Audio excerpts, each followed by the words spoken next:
Most people who apply to top consulting firms, they get rejected.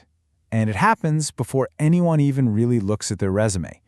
Today, we're cracking the code on the one document that's responsible for that, the cover letter. Well, you might think the consulting cover letter is just a formality, right? Just a little something extra to go with your resume. But that is a huge mistake. Seriously. For recruiters at firms like McKinsey, BCG, and Bain, your cover letter, that is your first case study. All right, first up, let's talk about the premise here. This is so much more than just a letter. So, just to give you an idea of the stakes, we're talking about hundreds of thousands of applications every single year. These firms are just buried in them. So what are they looking for? Quick, easy ways to thin the herd. And believe me, a weak cover letter is the fastest ticket to the no pot. So from a recruiter's point of view, this one little document is actually a multifaceted test. Yeah, it tests your writing skills, sure, but it's also testing your motivation, like did you just copy and paste the firm's name? And crucially, they're looking at your strategic thinking and your attention to detail. So here's the bottom line. A sloppy letter isn't just a letter with a typo. No way.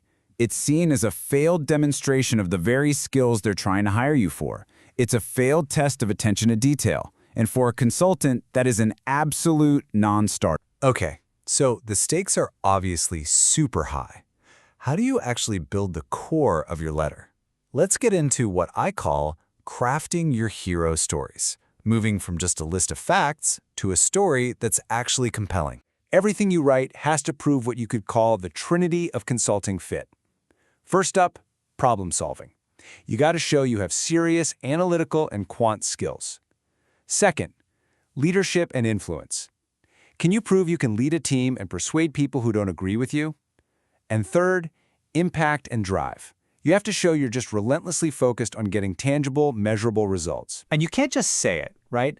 I'm a great leader means absolutely nothing. The golden rule here is to prove it with stories. You have to show, not tell. Okay, so the best way to structure these stories, it's the CAR framework. It's super simple. First, C for context. Briefly set the scene. What was the business problem? Then, A for action. What exactly did you do to tackle it? And finally, the most important part, R for result. This is where you bring in the numbers, the tangible, measurable outcome of what you did. And this right here, this is the money shot. My recommendation led to a 15% reduction in logistics costs, saving the company $1.2 million and improved on-time delivery rates by 20%. See that? That's what recruiters are looking for.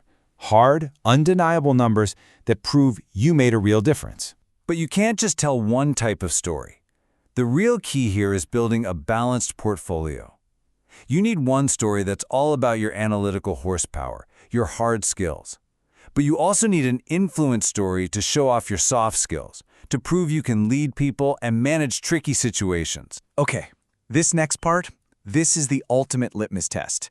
This is the section that really separates the winners from the rest of the pack. It's all about proving why this firm with real inside scoop knowledge. Look, everybody reads the company website. That's just table stakes. The more serious folks, yeah, they'll read the firm's big reports. The stuff from McKinsey Quarterly or BCG's think tank. But the elite candidates, the ones who actually get the interviews, they do something totally different. They network. They actually talk to people inside the firm. And just look at the night and day difference here. On the left, you've got this generic praise. I'm impressed by your collaborative culture. So weak. It could be about any company. But the one on the right, that's powerful. It names a real person, shares a specific insight about their co-creation culture, and even drops a detail about a project. This screams, I did my homework, I talked to your people, and I get it. So this all leads to a really simple but powerful conclusion. Your cover letter, especially that why this firm paragraph, is basically the final report of your networking efforts. You have to write it after you've had those conversations, not before. All right, last section. Let's talk about the absolute foundation, the zero-error gauntlet. Because if you mess this part up, it doesn't matter how amazing your stories are. You're done. So you might be thinking, okay, but what if I use a really creative format to stand out? Like one of those 2-column T-format layout. Don't do it. The verdict on this is crystal clear. In the super conservative world of consulting, a funky format just looks gimmicky. And even worse, there's a huge risk that the applicant tracking systems, the software that scans your application first, will mess it up or just flat out reject it. So stick with the boring, standard, one-column format. It is the only safe choice. The rule here could not be simpler. Conform on format, differentiate on substance. Your stories, your insights from networking, that's what should make you stand out, not your choice of font or layout. And I want you to burn this into your brain. In the world of consulting applications, there is an absolute zero-tolerance policy for errors. A single typo can be seen as a sign of sloppiness or a lack of attention to detail. And yes, it is absolutely enough to get you rejected. Period. So before you even dream of hitting submit, you have to run your letter through this final checklist, the pre-submission gauntlet. Did you use the right firm name, the right office? Have you proofread it, like out loud? Did you have at least 2 other people check it for you? Is it one page? Is it a PDF? You have to be absolutely meticulous here.